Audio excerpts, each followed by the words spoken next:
नमस्कार साथियों, स्वागत आप सबों का। बिहार में 7वें चरण को लेकर के लाखों पदों पर बहाली होगी।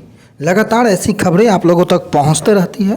तमाम अखबार, मीडिया या फिर यूँ कहें तो सोशल मीडिया में भी बहाली के मुद्दे को लेकर के तमाम आर्टिकल प्रकाशित होते रहे हैं। अगर आप सूबे के माननीय शिक्षा मंत्री की अगर आप बात कर ले तो इन्होंने तो हस्ताक्षर कर नियमावली को फरवरी महीने में लाने की बात कह डाली थी, लेकिन दावत, इफ्तार पार्टी, तमाम जो सम्मेलन है, कार्यक्रम है, ये सारे अपनी जगह पर चल रहे हैं, लेकिन जो नियत समय से बहाली होनी थी उसका कोई अता पता नहीं है।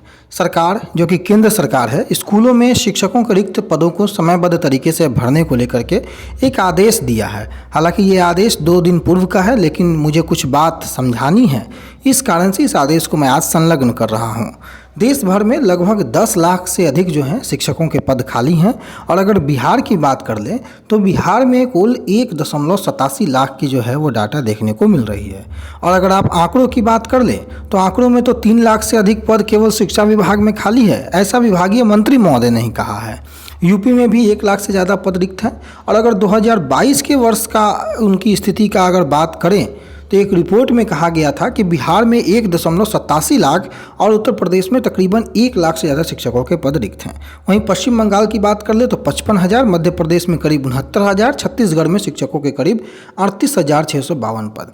लेकिन अगर हम बिहार पे फोकस करें, क्योंकि हमें 7वें चरण के शिक्षक बहाली से मतलब है, तो कुल मिलाकर तकरीबन 2 लाख से अधिक पदों पर बहाली 7वें चरण की होगी। और अगर तरीके की बात करें या फिर पूरे समायोजन की बात करें तो 3 लाख से अधिक पद केवल विद्यालय में रिक्त हैं, वो भी बिहार के। पूरे देश में 10 लाख की संख्या न जाने केंद्र सरकार ने कहाँ से दिया है डाटा, लेकिन बिहार की मैं चर्चा कर रहा हूँ तो तकरीबन 3 लाख के आसपास के पद शिक्षा विभाग में भरे जाने हैं, जो कि चरणबद्ध तरीके से ये भरने का आगे प्रोग्राम है। हम लगातार इस बात का जिक्र करते हैं कि कौन से अधिकारी, कौन से मंत्री, विभागीय मंत्री आगे बहाली को लेकर के क्या कदम उठाएंगे। प्राथमिक शिक्षा निदेशक रंजीत कुमार से लेकर अमरेंद्र कुमार सिंह, और अब निदेशक जो प्राथमिक के थे रवि प्रकाश, बहुत अच्छा काम इन्होंने भी किया। हालांकि बहाली को धरातल पर नहीं ला पाए, इसका अफसोस जरूर इन्हें भी होगा, लेकिन अब इनका भी तबादला कर दिया गया है। तबादला कर इन्हें कटिहार जो है उन्हें वहाँ पर भेज दिया गया जिला पदाधिकारी के पद पर। अब प्राथमिक शिक्षा निदेशक के रूप में कौन आते हैं और उनकी क्या कार्यकलाप होती है वो देखने योग्य बात होगी। आज के अखबारों में भी एक बार पुनः शिक्षकों के 9,80,000 पद खाली हैं, ये आपको देखने को मिला होगा कहीं ना कहीं।